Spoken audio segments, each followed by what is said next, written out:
How y'all feeling? So, Hallelujah. Blessed be the Most High. Thanking the Creator and for life, for understanding, and for the wisdom that He gives us, even in these times. I pray to the Creator that He continues to bless us and that He continues to look out for us as people. You know, it's crazy when we living in this world. They try to push us into an understanding, into a box to accept everything that's put before us. So when you see things, you know, this whole incident with this woman that got locked up in Russia. teach us. I hear you, Gabriela.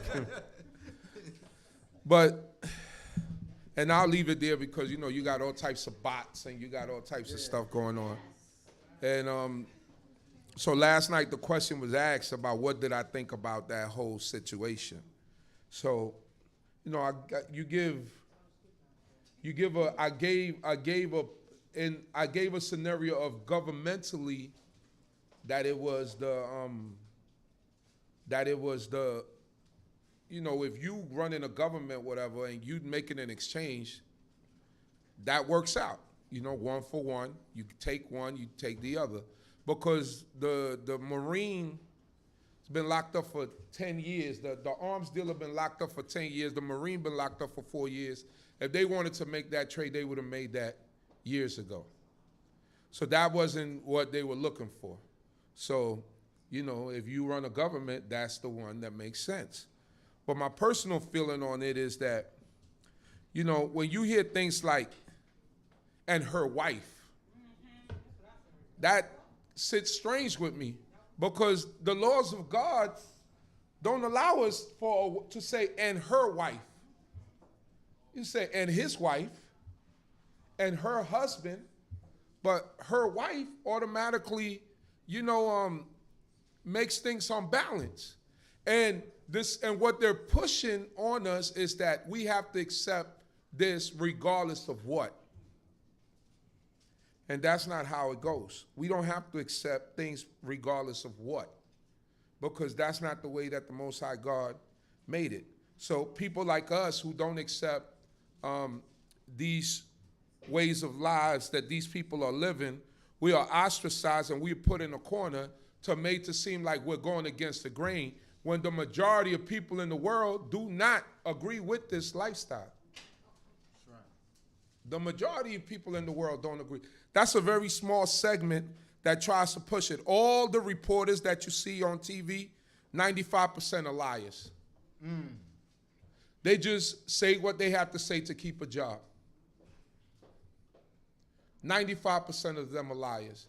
They just do and they say what they have to say just to keep a job. That's it. But we don't have to accept wrong. And that's the situation that we're living in, that we're forced to accept wrong.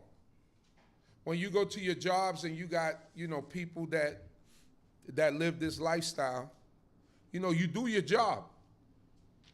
You get by your day, but you don't have to accept that lifestyle. You don't have to fall victim to that, what society is trying to dictate to us in order for us to live life here. Eventually, we're going to have to make a decision of whether or not this is going to be conducive for a righteous lifestyle in the midst of these people, because it's getting out of hand. It's a lot of stuff getting out of hand. You see a young dude makes a video, he's in hell dressed like a woman, and he's insinuating having, you know, with the devil. I mean, this is the images that they're pushing, constantly pushing into our faces, and guess what? It becomes normal. It's a normal activity. Now you see men walking around with tight jeans like how women walk around, with high heels, He got a dreadlock ponytail, and when he turned around, he's a big, gristly Negro with a beard on his face. That's crazy. And we have to accept it because, you know, this is the life that we're living. This is the society that we're living in, and this is what's happening, and you got to get on with life and what's happening in life. We don't have to accept that. You don't have to accept wrong. In fact, when you stand up and you don't accept wrong, it's when people respect you even more. That's right. When you go with the flow is when people don't respect you. Mm-hmm.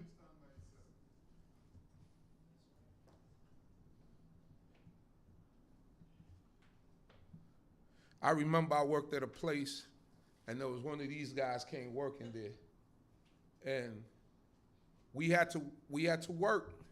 So, but when he would come, I wouldn't say too much of anything, just accept that what was related to work. And then one day I remember he got mad. We was in the locker room, and he said, all of y'all are fake. He said, you all smile in my face, and you talk about me behind my back. He said, the only one that doesn't do that is Uzziel. I know he don't like me, but he don't act like he like me.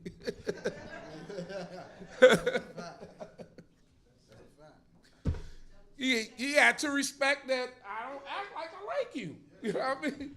We got to work. You know what I mean? We got to do, you know what I mean? But besides that, it ain't too much more talking. You know where I stand. You know what this kippah stand for.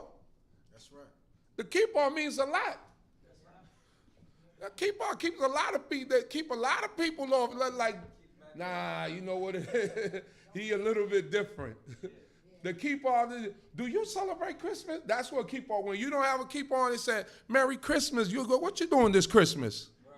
The kippah act, make them question them, do you celebrate Christmas? Mm-hmm. You don't celebrate Christmas. No, I don't. Thank you. Don't wish me a Merry Christmas, because I'm going to tell you I don't celebrate. I know some people say, tell them, you know, bless you and do all that. Sometimes I do that, but sometimes when I'm feeling like a little, like I want to, you know, get into a little debate, hey, you know, I don't celebrate Christmas. Why not? Well, and then I tell them because, well, if you look at even your New Testament, Jesus wasn't even born on that day. Uh-oh. So what are you celebrating? And then you begin to crush their whole dreams of what they thought Christmas is and what Christmas was, and, you know, having the open fire and Santa coming down on the chimney and bringing gifts for your children and all the fantasy. But we have to stand firm for what we believe. The biggest problem that we have is that we don't, like, during this period of time when all this stuff was going on with Kyrie Irving and Kanye West, this is the perfect opportunity to let people know this is what Kyrie was talking about. Not run away from it, but go head on. And let people understand, because people are seeking knowledge. That's right. Views, everything is up on our channel. Everything is up because people are seeking. They're looking for the truth. We can't be afraid to give people the truth. That's right. We can't be afraid to give people medicine, because medicine, sometimes when medicine comes, medicine don't taste good. Nope. But guess what? It's good for you. It heals you. Everyone is in an uproar. That's right. The world wants to know. The world needs to know who we are. And we can't be afraid to tell the world who we are. If you're afraid, then step to the side and let someone else do it. That's all. Because you cannot be afraid to stand up and be who you are. And you're not going to be able to sugarcoat the truth. The truth is raw. You got to give it to them.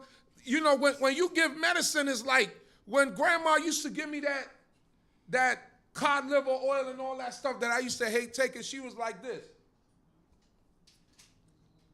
Drink that. And if you spat it up, it was another spoon coming until you drank it. Because medicine is never tastes good. Good medicine never tastes good. Healing medicine never tastes good. But you have to tell people the truth.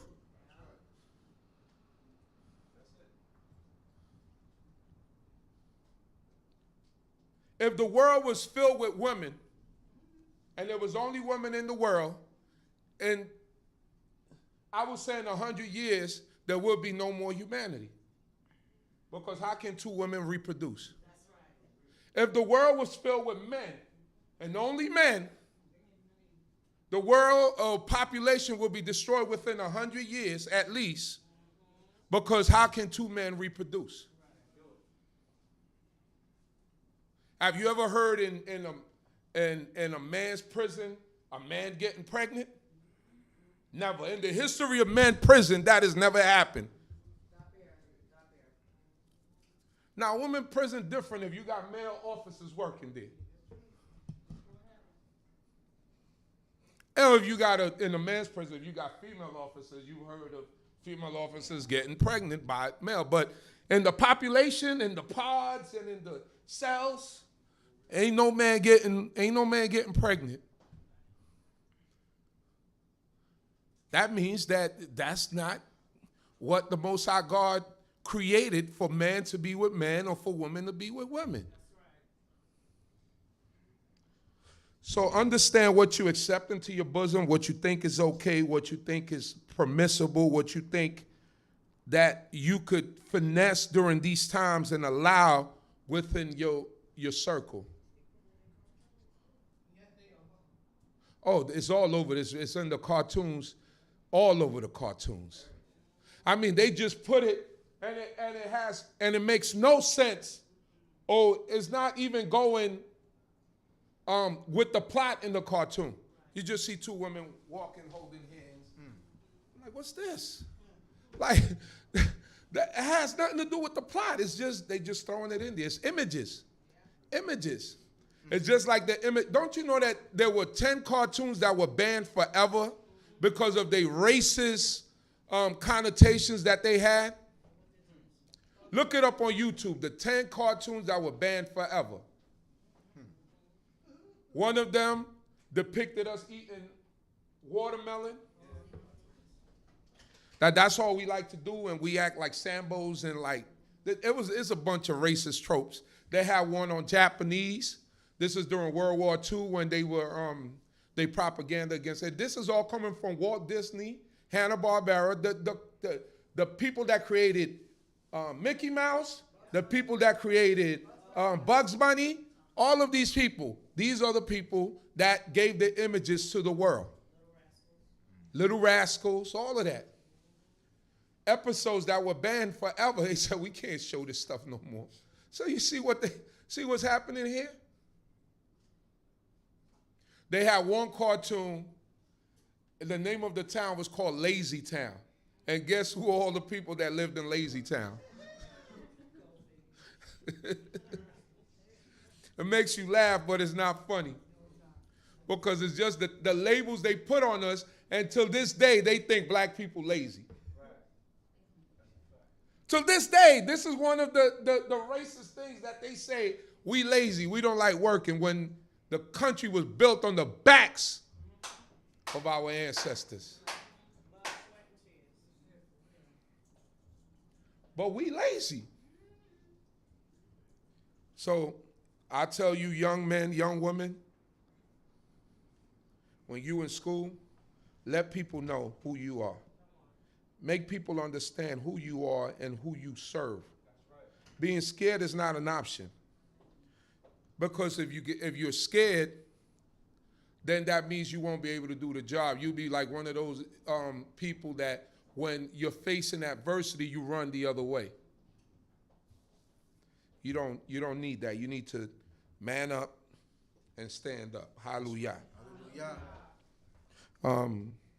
So last week we had the joint Shabbat, and we missed what was the portion last week? Wayishlach.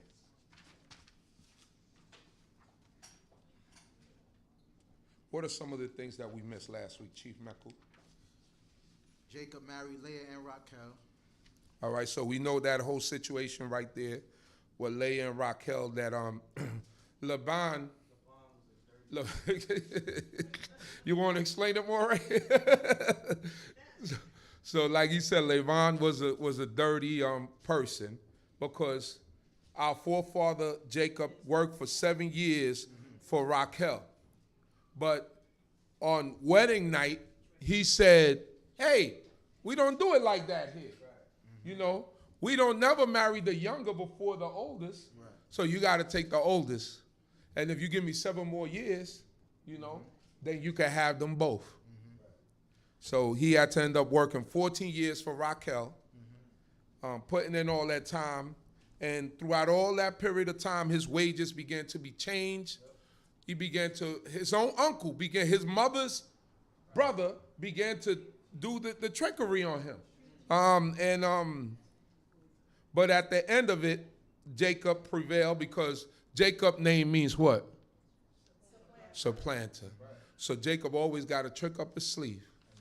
And Jacob said, all right. So with the cattle, Jacob said, I'll take the streak ones, the ones that got spots on it. Give me those. And Jacob knew some type of trickery to where he could put stuff in the drinking trough of the flock. And when they would look at it, they will be born a certain way. Right. And the weaker flock began to be Laban's, and the stronger one began to be Jacob's. And he amassed that. He worked for him for 6 more years, and he began to amass wealth, and he began to separate his flock from Laban's flock, his cattle from Laban's cattle, and God blessed him. Despite of what he was going through, the Most High God blessed him. And then he got away from Laban. He got like a 3 days journey ahead of Laban. He got out of Dodge, but Laban caught up to him. And the Most High God came to Laban in a dream and basically told him, don't say nothing good and don't say anything bad. Make sure that you don't do anything to him. And Laban had to testify to that, and got to the point where they made a treaty and a pact. They raised up an altar, and they said, we wouldn't cross this line to do harm to each other. And Laban made him swear that, I believe he made him swear that he wouldn't take any more wives or something like that for his daughters or something like that. So after that, we get to the point that we're at right now, and we're going to begin in the book of Genesis chapter 32, starting from verse 4. And the children were born too.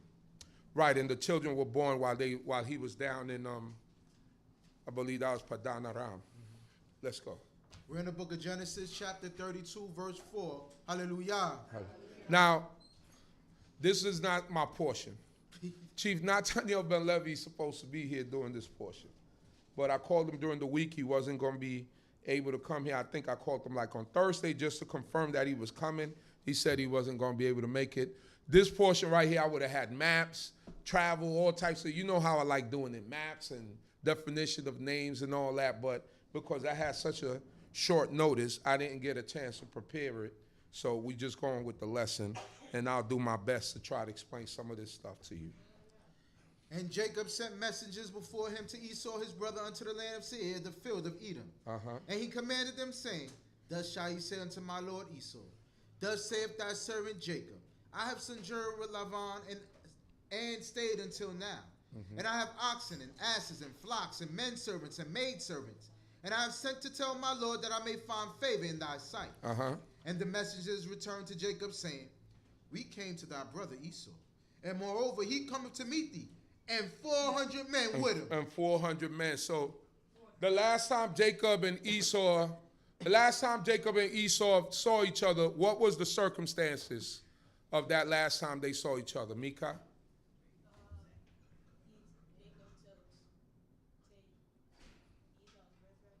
He took his birthright, and then what happened after that? What did Esau say? He said he was going to what?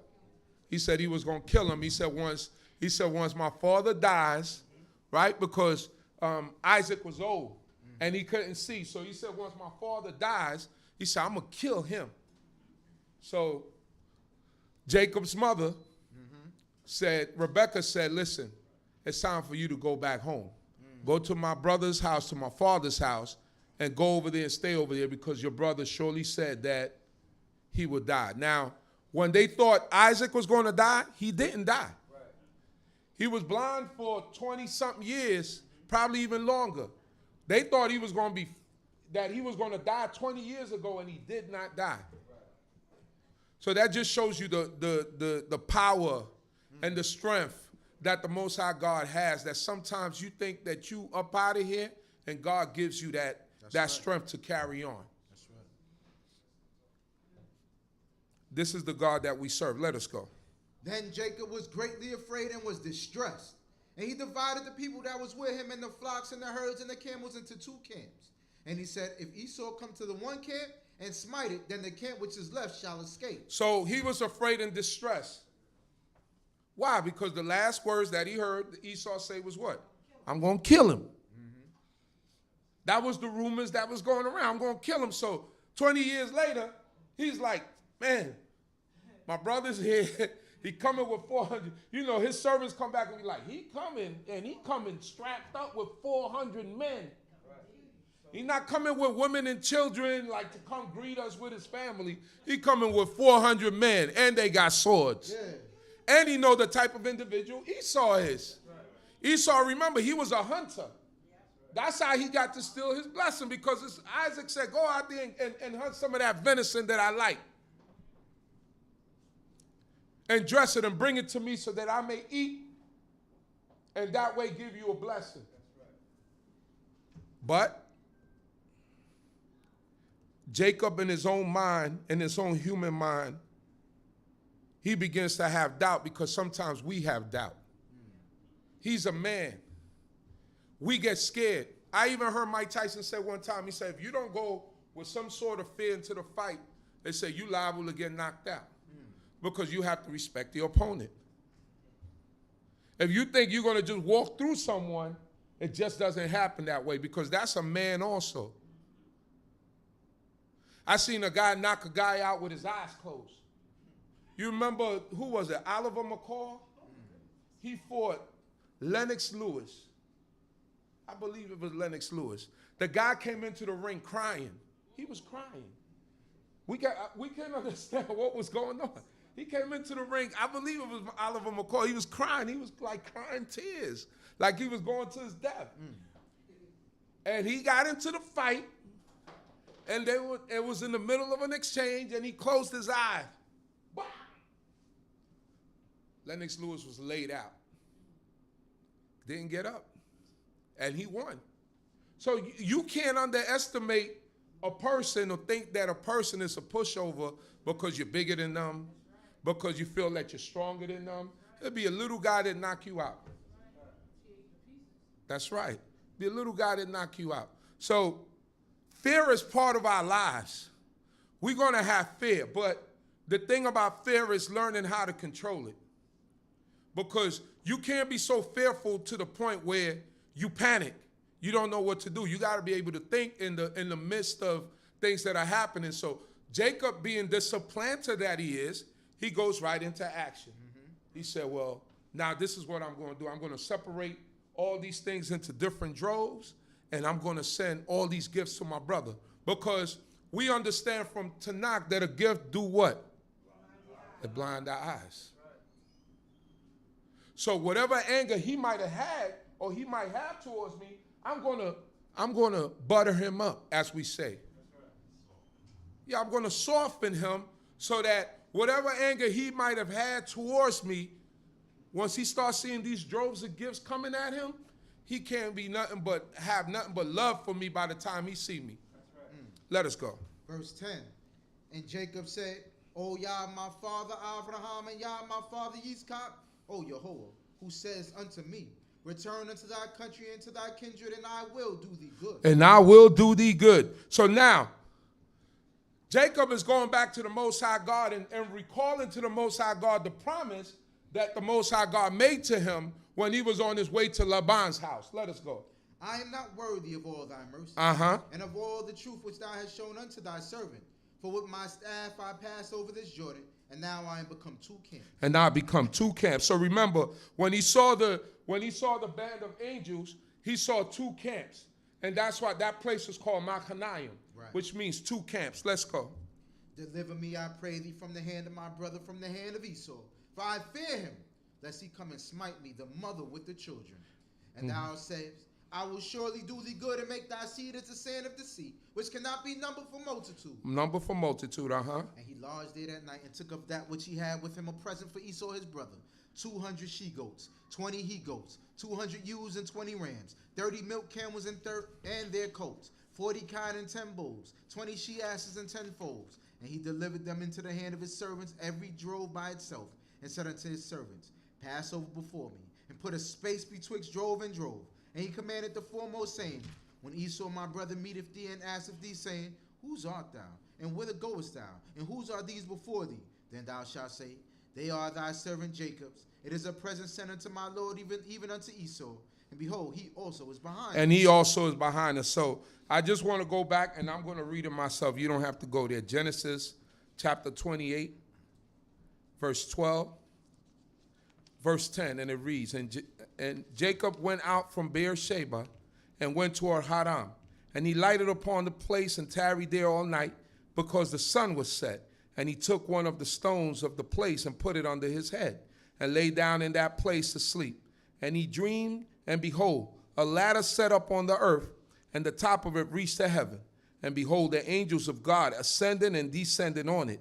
And behold, Yahweh stood beside him and said, I am Yahweh, the God of Abraham thy father, and the God of Isaac. The land whereon thou liest, that to thee will I give it, and to thy seed.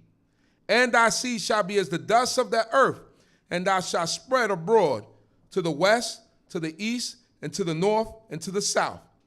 And in thee and in thy seed shall all the families of the earth be blessed. This is the promise that God made Jacob when he was on his way to Laban.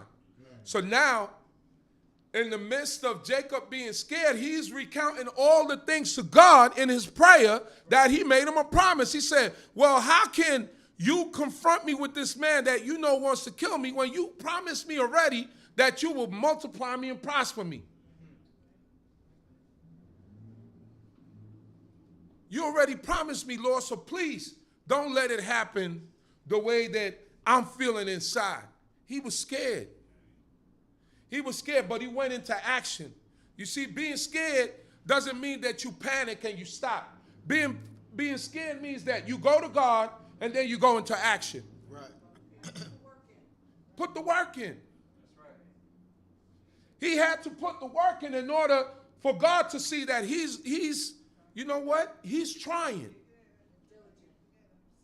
You have situations like when it says when you go out to war, it says, all those who've just built a house, go back home. Anyone that's just taken a wife, go back home.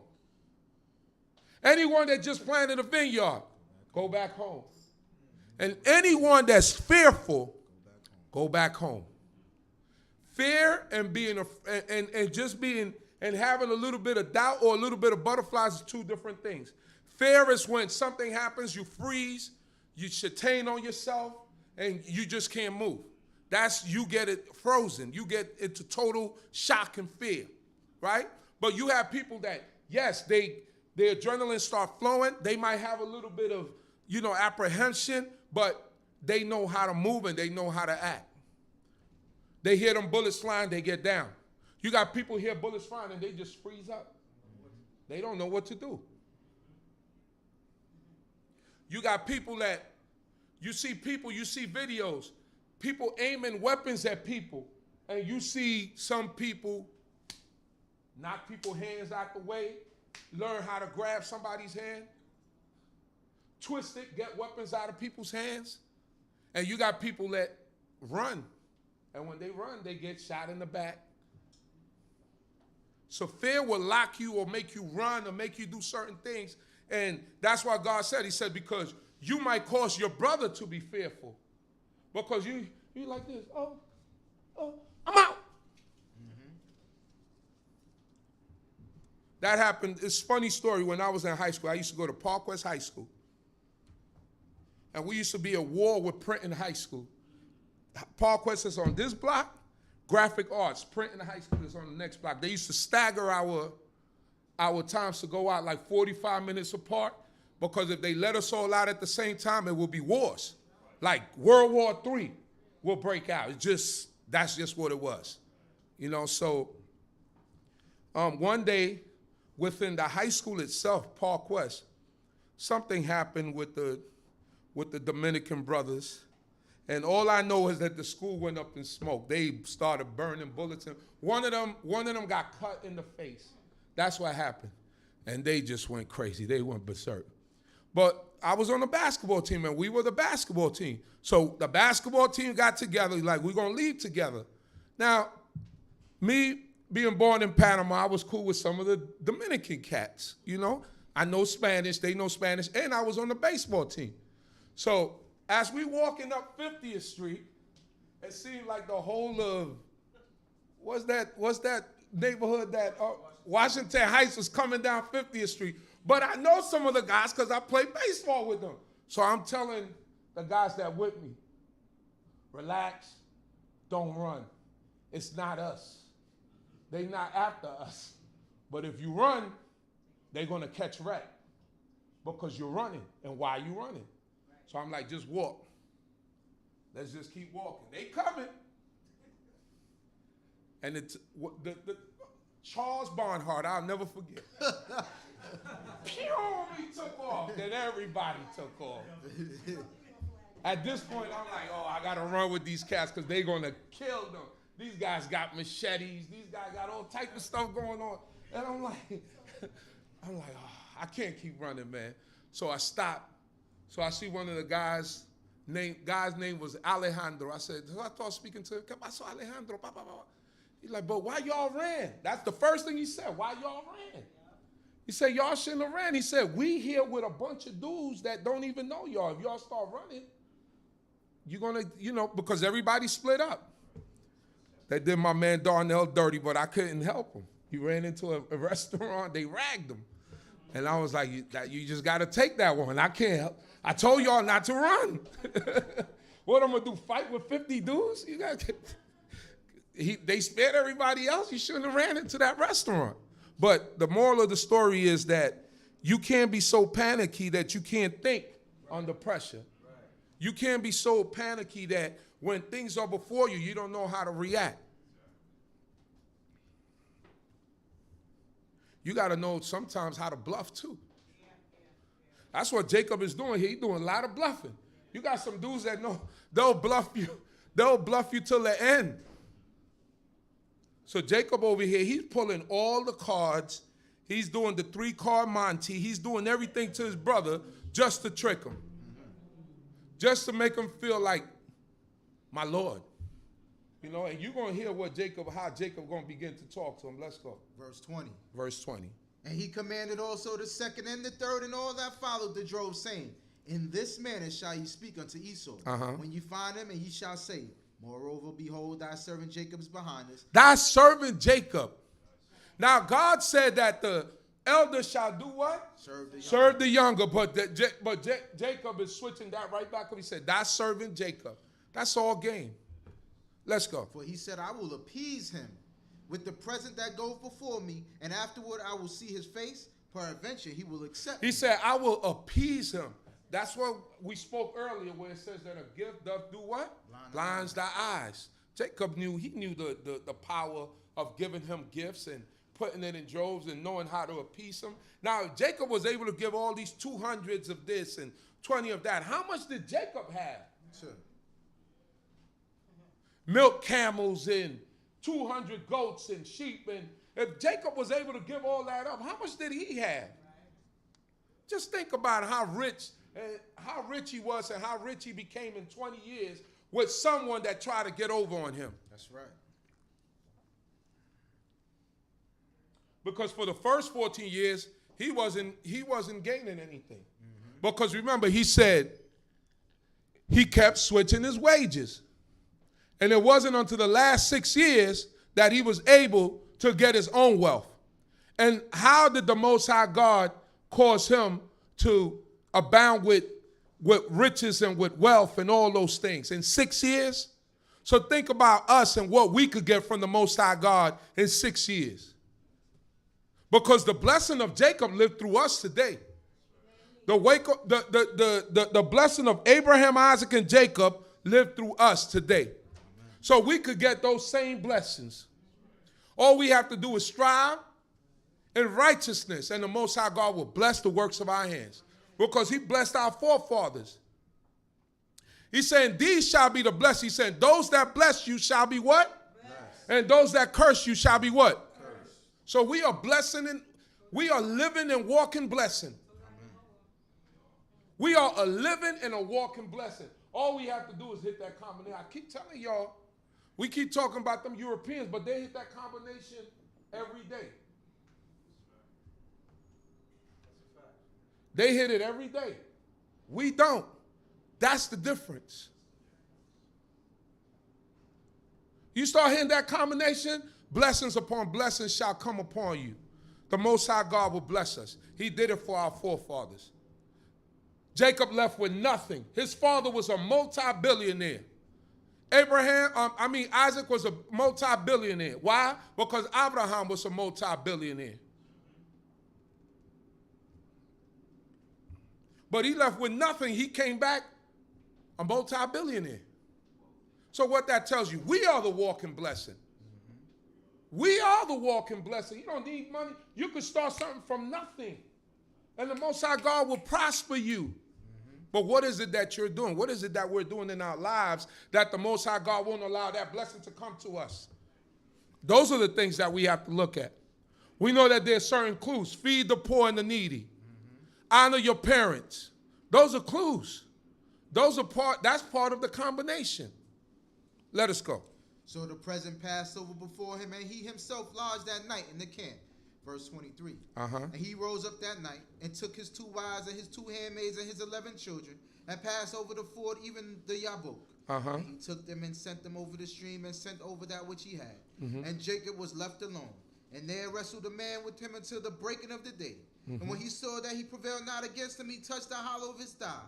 And the hollow of Yaakov's thigh was strained as he wrestled with him. And he said, let me go, for the day breaketh. And he said, I will not let thee go except thou bless me. So Jacob thinking that he's wrestling with a man, with a regular man, because he sent his family, he sent them across the brook Jabbok, and now he's there by himself.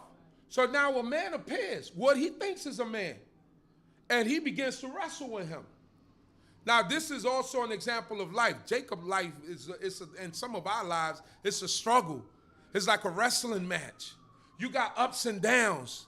We see valleys and all types of peaks and valleys and all types of stuff going on. So this is Jacob's life. Everything that he went through has been a struggle. And he's wrestling with this man. But somewhere in the middle of wrestling, he said, this is not just a regular man. Because you ever get into a tussle, after like 3 minutes or 2 minutes, you tired. You ever seen a wrestling match? That's not easy. He wrestled with this man all night. Even I used to watch wrestling when I was younger. And remember Bret the Hitman Hart? He used to, I'm showing my age, but those who remember Bret the Hitman Hart, that was my favorite wrestler. You know what I mean? The most technical wrestler in the world, you know, the Hart family, the Hart Foundation. But he used to put you in this move called what was the move that he used to put you in? It was the sharpshooter. There you go. He used to put you in the sharpshooter. He turned. That was it. You was tapping out. Greg the Hammer Valentine, he put you in the figure 4. Now that works. You put somebody in the figure 4, you could break their leg. Take the Snake Roberts, DDT. He drop you right on your head. Bang! Right? These are like moves that were like, they will put you out. Jacob had his signature move on the angel. Wouldn't let him go. He said, let me go, let me go. Now, Maurice Shumwell said last week, we just a step below the angels. This messenger couldn't go, and he was sent by God, and Jacob's strength was such that this thing could not break loose from Jacob. He had his figure 4 on him. He had his bear hug on him. Whatever his finishing move was, Jacob had it on him. And what happened? And he said unto him, what is thy name? And he said, Jacob. He said, my name is the supplanter. Let's go. And he said, thy name shall be called no more Jacob, but Yisrael. But thou hast striven with God and with men and hast prevailed. You see? And that means he who striveth with God. That's what Yisrael means. Let's go. And Jacob asked him and said, tell me, I pray thee, thy name. And he said, wherefore is it that thou dost ask after my name? And he blessed him there. And Jacob called the name of the place Peniel. For I have seen God face to face, and my life is preserved. Peniel means the face of God. And he said, why are you asking after my name? Messengers of God, when they come, they don't need to give a name because they come to accomplish something and go. My name is not important because I come with a message from God. And what he came to do was to bless Jacob and to assure Jacob that everything is going to be all right. Right. When he saw those angels, when he saw the two camps, he said, everything is going to be all right. But sometimes in our flesh hearts, we don't really have that full trust yet. That was the difference between Abraham and everybody else. Yes. Like we had a discussion last night. We talked about blind faith, and my brother Sha'atiel said, there is no such thing as blind faith, you know. But what I was explaining with blind faith was that Abraham, God told him and he just did it. He said, go sacrifice thy son, thine only son, Isaac. Abraham didn't question that. He just went and did it. And when the young boy asked him, he said, but I see the wood, I see the fire, but I don't see the thing we're going to put on the fire. He said, don't worry, son, God will provide. Blindly, Abraham, what God told him, pick up and go at 75 years old and just go down over here. Go down yonder. He just got up and he went. That's the difference between Abraham and Yaakov. Yaakov still has doubt. Abraham never had doubt. Never had doubt. That's why in the prophecy it says, look unto Abraham, look to the holes of the pit to where you were hewn, and to the rock for where you was cut out. Look unto Abraham and look unto Sarah. Those are your examples. Those are your examples. Let us go. And the sun rose upon him as he passed over Peniel, and he limped upon his thigh. Therefore the children of Israel eat not the sinew of the thigh vein, which is upon the hollow of the thigh, unto this day. Because he touched the hollow of Jacob's thigh, even in the sinew of the thigh vein. Sinew of the thigh. So some people say he made him like a cripple, like disjointed his hip, or he could have pulled his groin, or he could have did anything. Could have caught a Charlie horse, anything like that. But he was limping when he came out of that. He was in a struggle. And sometimes in life we come out limping. But guess what? You still have life. You still alive.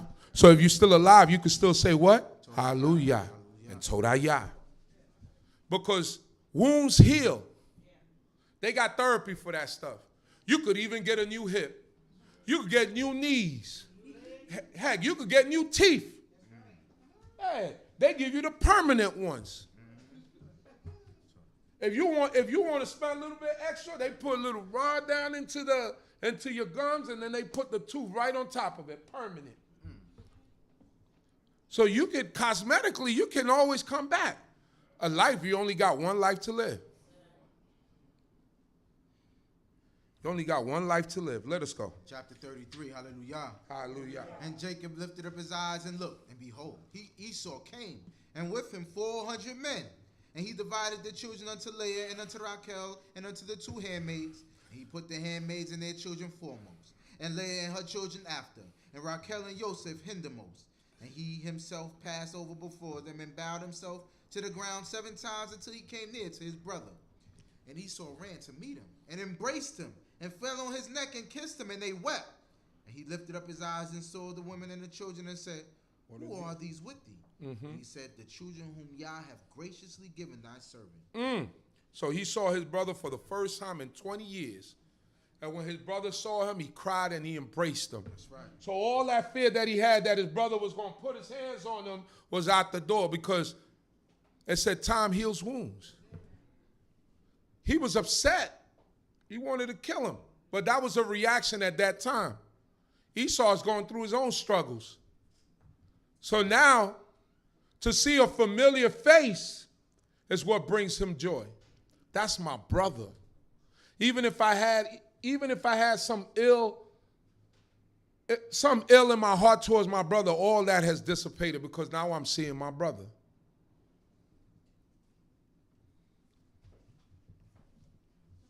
And when they saw each other, they embraced. They wept. It's a blessing. Love you, bro. Love you, man. You ever get that feeling somebody come home after some years and you see them?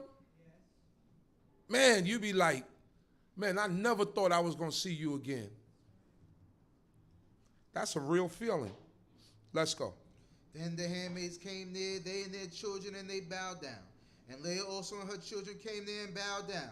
And after came Joseph near and Raquel, and they bowed down. He instructed them all what to do. We're going to soften this guy up. Let's go. And he said, what meanest thou by all this camp which I met? And he said, to find favor in the sight of my Lord. He told him straight up, it's to find favor in your sight, my Lord. Let's go. And Esau said, I have enough, my brother.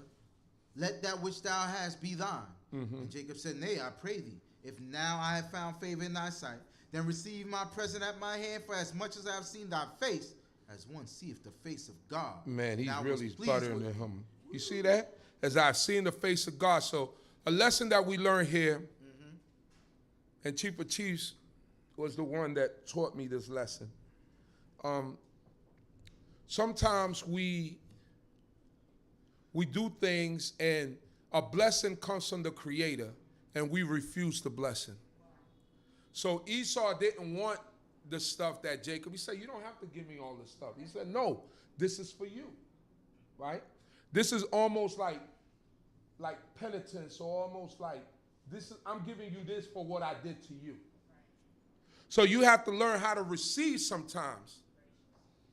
Yeah, you have to learn how to receive. I used to have this habit. I would go to people's houses and they offer you a plate of food. I'd be like, nah, I'm okay. You know, I used to do things and people would want to give me, I'd be like, no, I'm okay. You know, no, it's okay. It's all right. I did it out of my heart. I did it, you know, from this, from that. Chief of Chiefs. Remember, something happened at the camp, and there was something that happened with the building, and he was giving me some kesser because he was just saying that he was proud of what I was. And I was like, Chief, you don't got to give me no money for that. And then he said, let me tell you something, Chief. He said, you have to learn how to receive in life. You have to learn when people give you something, he said, because you might be shunning away God's blessing. And that stuck with me. Like, you don't go out doing things with intentions to get paid, but when someone blesses you, then you have to be able to receive it. Because it's done, that's a blessing from the Creator. That's basically what he was telling me, you know. And I was able to pass that down to my younger brother, because he would go like to friends' houses and he'd be doing whole boiler installs. You know how much it costs to install a boiler? He knows how to do it because he went to school for that. He's there 2 days cutting pipes, running, and I'm like, so you told them that you didn't want nothing? Like, nah, that's not how that goes, bro. It could be a cousin. It could be your other brother from your father's side. You just don't take nothing. I said, you put in your time, your effort, time apart from your family. I said, if you keep rejecting blessings, I said, then when the Most High God is blessing you, he's going to be like, this guy don't want blessings. You just do things so you just wear yourself out. Yeah, don't devalue yourself. And he got it after that, and he was like, you're right. I said, yeah, you can't. I'm not telling you hit him in the head, but you have to be smart enough to understand that if you put in this amount of work that, I mean, any one of those machines, you could cut your finger, you could do anything. So then he understood after that. So we have to learn how to receive our blessings when it's put right before us. When God is presenting it to us, learn how to receive it. That's why sometimes, the problem with preachers today is that they live in excess. You don't need 2 Bentleys and 2 Mercedes and 3 BMWs. What do you need that for? Yeah. All right, so if you run the church and you are the head pastor, whatever, you have to live. I get it. You're going to live in a home. You're going to have a car. You're going to do all these things. It's like the Nation of Islam. They took care of Malcolm X. They took care of all their ministers. Understood. Bought them houses, did all this type of stuff. But when you live in excess, when you got so much and your congregants are suffering and people don't have anything to eat and you're not conscious of the flock, then that's when the problem comes in. That's where the problem comes in. So learn to accept your blessing and learn to receive your blessing when it's put before you. Let us go. Verse 11. Take, I pray thee, my gift that is brought to thee, because God hath dealt graciously with me, and because I have enough. I have enough. Urged him, and he took it. And he took it. Esau said, you know what? I'm going to take this blessing, man. It is what it is. Let's go. And he said, let us take our journey and let us go, and I will go before thee. And he said unto him, my Lord knows that the children are tender, and that the flocks and herds Here's the supplanter at work again. Let's go. Care to me. And if they overdrive them one day, all the flocks will die. All the flocks will die. Let's go. Let my Lord, I pray thee, pass over before. Just go ahead. Go ahead. I'll catch up. Don't worry. I'm going at my own pace. Let's go. I will journey on gently according to the pace of the cattle that are before me, and according to the pace of the children, until I come unto my Lord unto Seir. You see, I miss you, but I don't miss you enough to be living with you. Yeah. You know what I mean? Got my own thing going on over here. Let's go. And Esau said, let me now leave with thee some of the folk that are with me. And he said, what needeth it? So I got my own servants. Let me find favor. So why I need your people to protect me? We good. Go ahead, bro. We gonna catch up to you. Let's go. So Esau returned that day on his way unto Seir, and Jacob journeyed to Sukkot, and built him a house and made booths for his cattle. Therefore the name of the place is called Sukkot. So what does Sukkot mean? Booths. Let's go. And Jacob came in peace into the city of Shechem, which is in the land of Canaan, when he came from Padan Aram and encamped before the city. And he bought the parcel of ground where he had spread his tent at the hand of the children of Hamor, Shechem's father, for 100 pieces of money. And he erected there an altar and called it El Elohei Yisrael. So God, the God of Israel, he erected an altar to basically pay homage to the Most High God and to put up sacrifices and offerings, blessing the name of the Creator for bringing them out of Padan Aram and bringing them into a new situation. So when the Most High God brings us into new situations, we have to bless his name. We're not erecting any altars or anything like that. But when God takes you out of situations, bad situations, and you starting off newly in life, bless the name of the Creator. Bless the name of the Creator. When the Most High God has given you something that you've been looking for, bless the name of the Creator. Bless his name. There's no shame in saying hallelujah, torah YAH. And this is what our forefather did here. That's why he erected this altar and he called it God, the God of Yisrael. Let us go. And Dinah, the daughter of Leah, whom she had born unto Yaakov, went out to see the daughters of the land. And Shechem, the son of Hamor, the Hivite, the prince of the land, saw her. And he took her and lay with her and humbled her. He humbled her. And his soul did cleave. So let me just set it up. Remember when Abraham went to Egypt and they took Sarah. This is Shechem is the prince of this town called Shechem. And he saw Dinah. She went out to see the daughters of the land. All right, so now some time had gone past. From the time that he left Laban, that was 20 years, right? He was with Laban. Laban caught up to him. That was still within that 20th year. We talking about he saw Esau. That was still within that 20-year period that he was in Laban's house. He had his children and all of that. Dinah was a little baby at that time. She was a little girl. She was I believe overall, she was the last child overall. Right. Because he had all his sons, right? Joseph is last. Yeah, Joseph is, no, actually is Benjamin is last. Benjamin's not born yet. But I'm saying not all his sons. I said out of all his sons. So Benjamin is, so Dinah is still a baby, right? From that, yeah, she's a little baby girl. So from the time he went from seeing Esau to when he bought this parcel of land and lust, now some time has gone past. She has to be maybe at this time a young teenage girl or something like that. She's not a 3-year-old girl, 4-year-old girl wandering into a town by herself, right? No, she has a little age to her, and we know what it says, familiarity breeds contempt. Familiarity, you're familiar with the place now, you're there, you bought a house, your kids go up and down, they go to the neighboring town, and this is what's happening now. So they're familiar with the place, but they're living amongst Canaanites.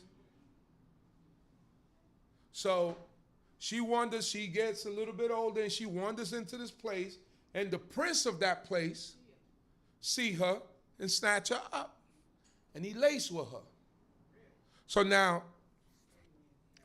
there's been debate about whether she was raped or wasn't she raped, or she was just, that's for you to figure it out, or for you to think whether or not she was raped, you know what I mean? But it says that he took her and he laid with her. Let's go.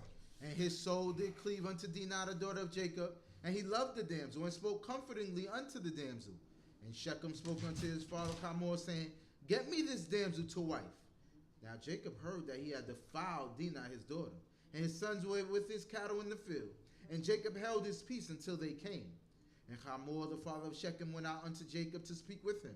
And the sons of Jacob came in from the field when they heard it. And the men were grieved, and they were very wroth, because he had wrought a vile deed in Yisrael, in line with Jacob's daughter, which thing ought not to be done. Which thing ought not be done. You can't put the cart before the horse.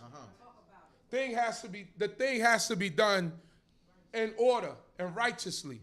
But of course, these people have no righteousness. And this is part of why they got spewed out of the land. Because how can you see a man's daughter, grab her, take her, and then lay with her, and then you're going to ask my father to go ask for her? Don't you think you did that a little bit backwards? Yeah. So that's an example to us today. Don't mess with people's daughters. Don't mess with people's sisters, because you don't know what might come at the back end of that. You mess with people's daughters and sisters, there might be something at the back end of it. A family might not just take it like that. Nope. Even if you didn't rape her.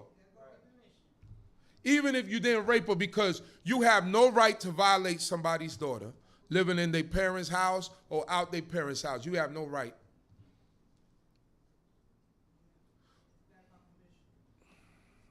I understand we live in a world where sex is loose and where children are having children. And this is the times that we live in, and things might not seem as bad as they are. But we have to teach the truth from up here. That's right.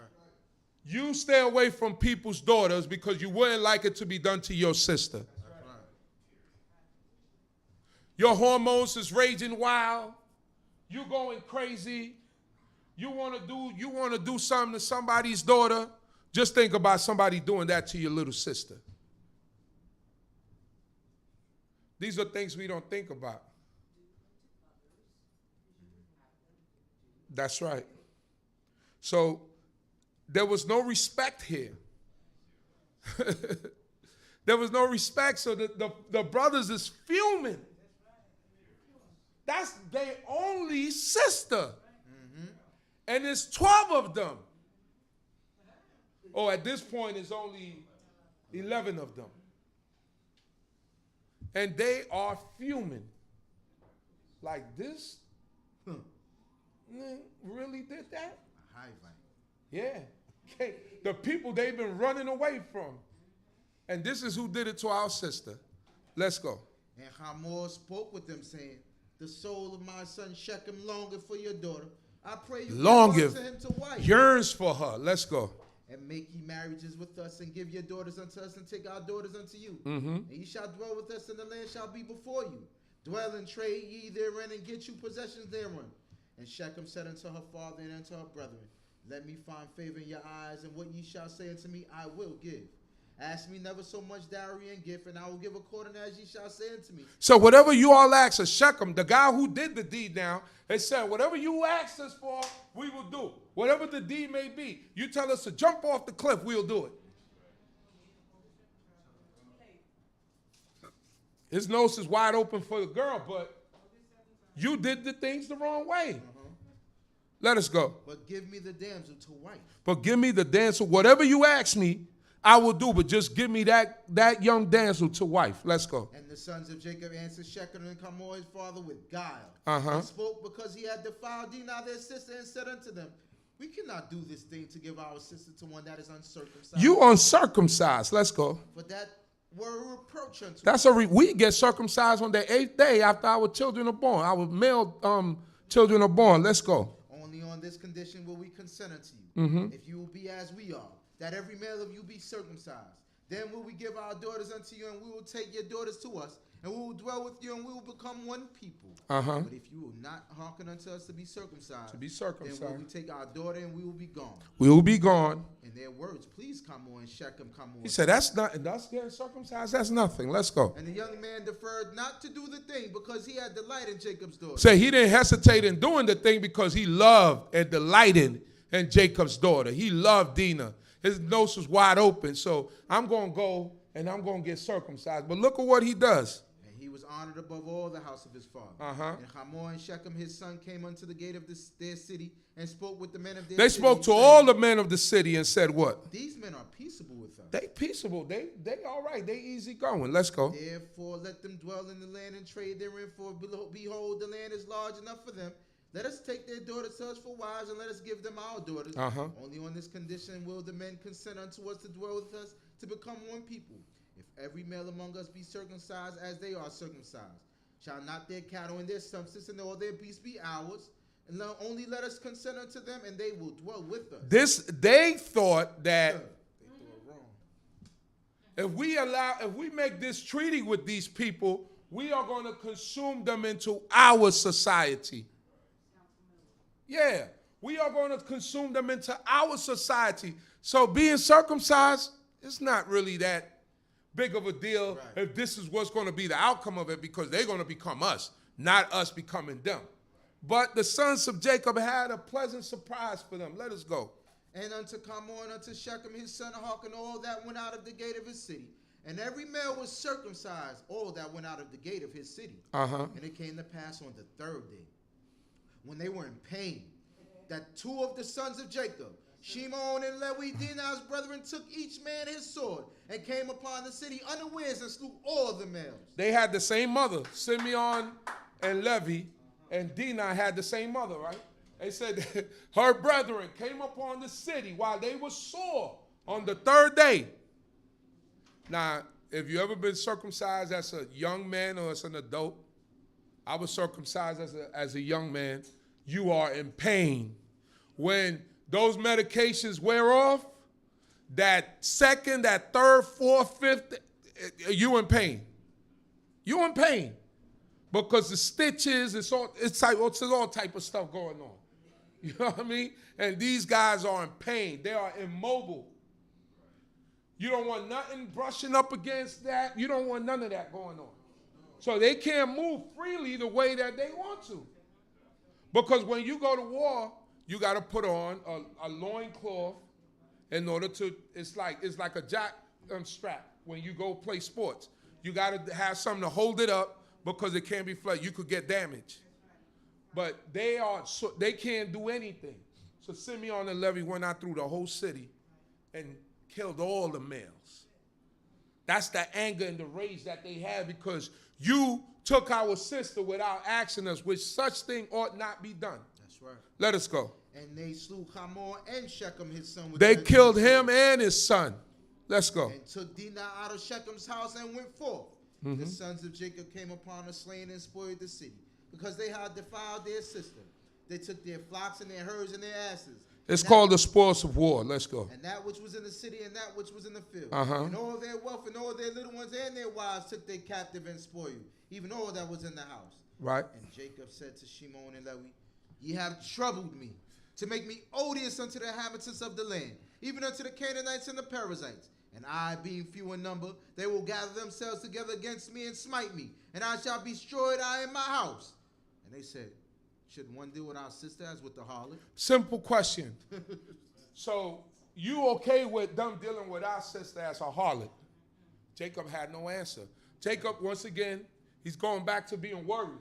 all these people around us, they not even our people. They're going to mount up against us and they're going to come against us.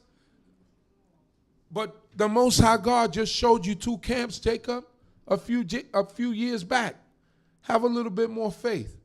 And the sons, it's like, they can't deal with our sister like she was a harlot. That's why you need a balance of youth and elders.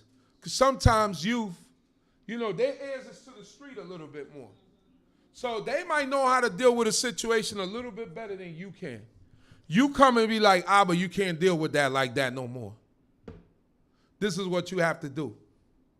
And obviously Simeon and Levi were warriors, and they understood the disrespect that entailed and what that brought forward. Because if they could get away with it, then everybody else could get away with it. And we can't let that happen, Abby. We out here by ourselves. Is it like you ever move on a block? And it'd be like, and you the oldest brother, and you got like little siblings coming up behind you. And when you go outside, your mother be looking out the window, and that one bully on the block start picking on you or whatever. She tell you better fight. You better fight.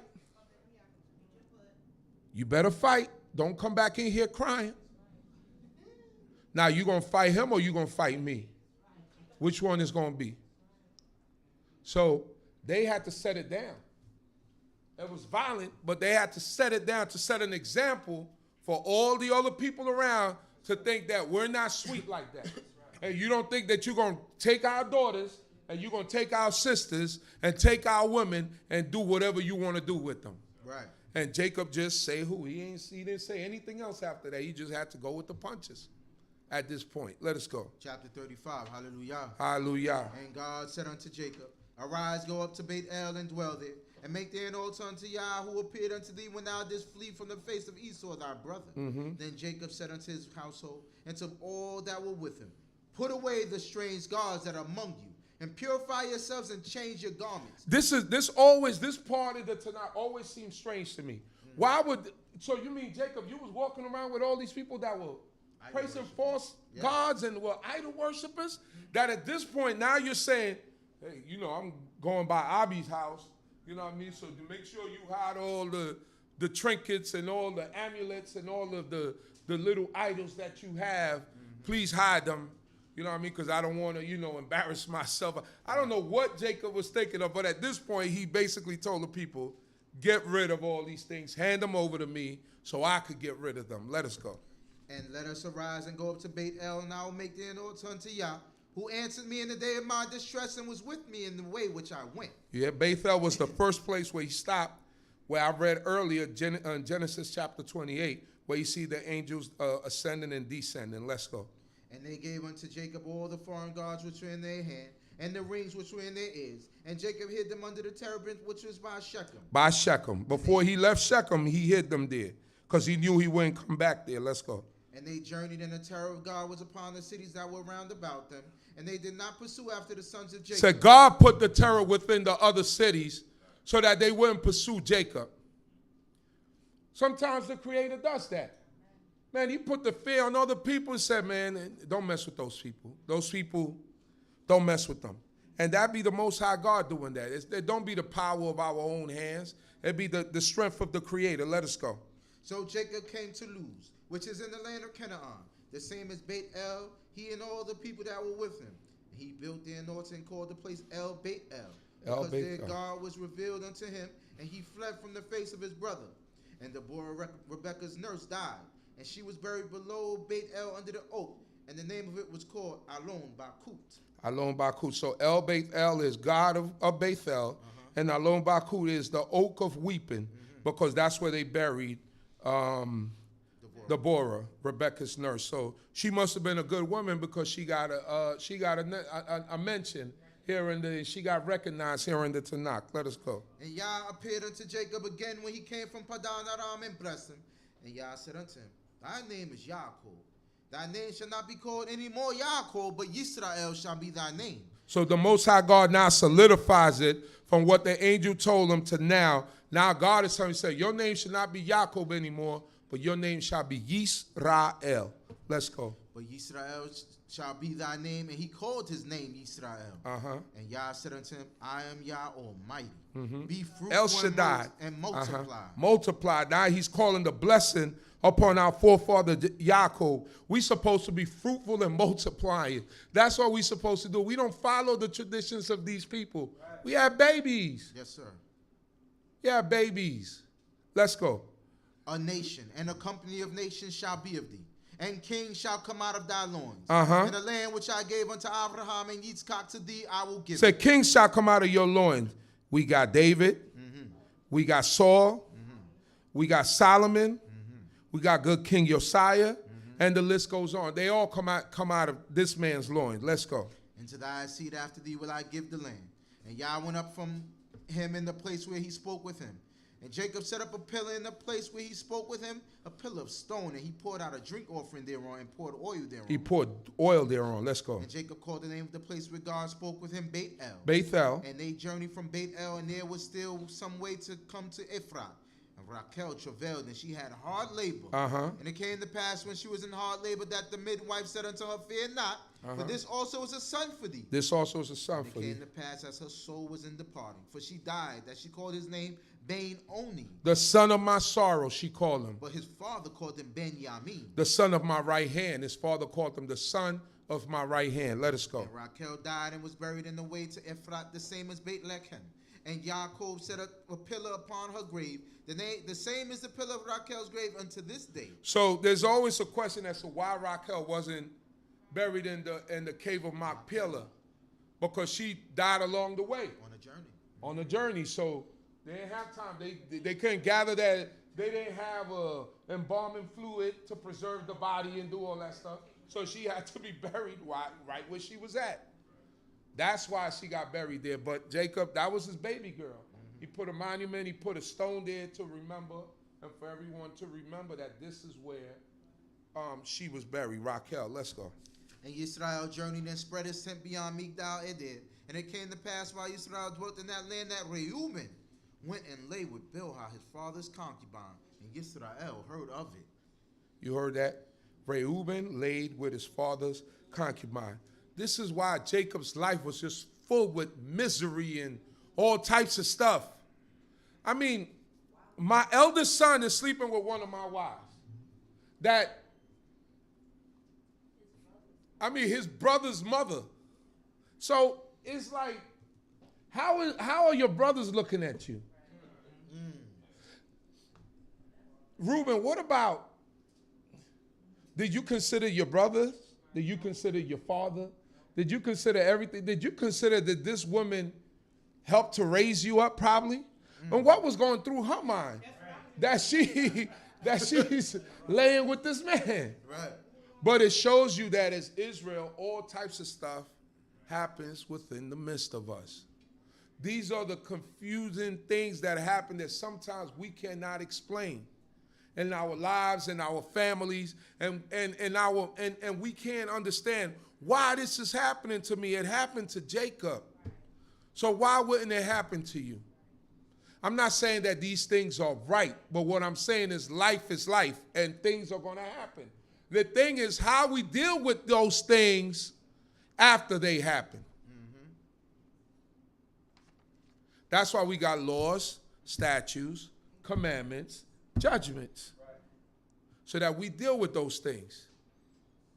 God didn't put those laws there because things are not happening. Things happen. Things happen. But the laws are put there so that it could dictate what's going to happen afterwards when you get the judgment for the wrong that you did. And unfortunately, Reuben thought that it was in his best interest to go lay with his father's concubine, and his father found out about it. And that wasn't a very pleasant thing. And I often wonder, why didn't Jacob throw him out of the fold? Why did he keep him around? Why is he still part of the family setting? And that goes into a lot of other things of why parents do things. Some parents are very strict. Some parents allow certain things to happen. Certain parents deal with things differently. everyone is going to deal with situations different. Not everyone has the same spirit. Some parents disown. Some parents don't. Does it mean that one parent is right or the other one is wrong? We can't say. We can't call it. Some parents go, you agree, oh, you want to live that lifestyle? All right. You live it by yourself. Don't come back and see me. Act as if I'm not even here. And some parents are a little bit more, try to talk and try to bring them back and try to do this, so accept. But everyone is not like that. Jacob was a little bit more accepting of whatever was going on within his life. And maybe that's because of the promise that God made to him. He looked at it as there was a bigger goal to accomplish, and that this was just a snag along the way.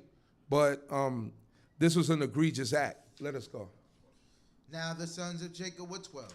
The sons of Leah, Reuben, Jacob's firstborn, and Shimon and Lewi and Yehuda and Yissaschar and Zebulun. The sons of Rachel, Joseph and Benjamin. And the sons of Bilhah, Rachel's handmaid, Dan and Naphtali. And the sons of Zilpah, Leah's handmaid, Gad and Asher. These are the sons of Jacob that were born to him in Padan Aram. And Jacob came unto Yitzchak, his father, to Mamre, to Kiryat Arba, the same as Hebron, where Abraham and Isaac sojourned. And the days of Yitzchak were 180 years. And Isaac expired and died and was gathered unto his people, old and full of days. And Esau and Jacob, his sons, buried him. Hallelujah. So he died at 180 is what, 80?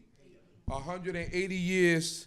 I mean, the next chapter is basically Esau of Esau. Y'all can read those names on your own. That's right. And hallelujah. We thank the Most High God for another holy Shabbat day. Thanking the Creator. As I said, this wasn't my lesson, so just went through it as best as I could. So thanking the Creator of heaven and earth for all things and everything. Hallelujah. At this time, we'll rise and we'll recite the words of the blessing, praying that the Most High God will continue to be with us or grant us a blessing and be with us. Hallelujah. Wadaber Yehovah el Moshe lemor, daber el Aharon wel benah lemor, kotevarku ebnei Yisrael amor lahem. And Yehovah spoke unto Moshe, saying, speak unto Aharon and unto his son, saying, on this wise ye shall bless the children of Yisrael, ye shall say unto them, Yivarekha Yehovah Yishmerekha, Ya'ir Yehovah Panavlekha Wikunekha, Yisa Yehovah Panavlekha Wayasem Lekha, Shalom. May Yehovah bless thee and keep thee. May Yehovah make his face to shine upon thee and be gracious unto thee. May Yehovah lift up his countenance upon thee and may he grant thee peace. Ray, can you sing the song? I have to set something up over here. You want to sing it from there or from over?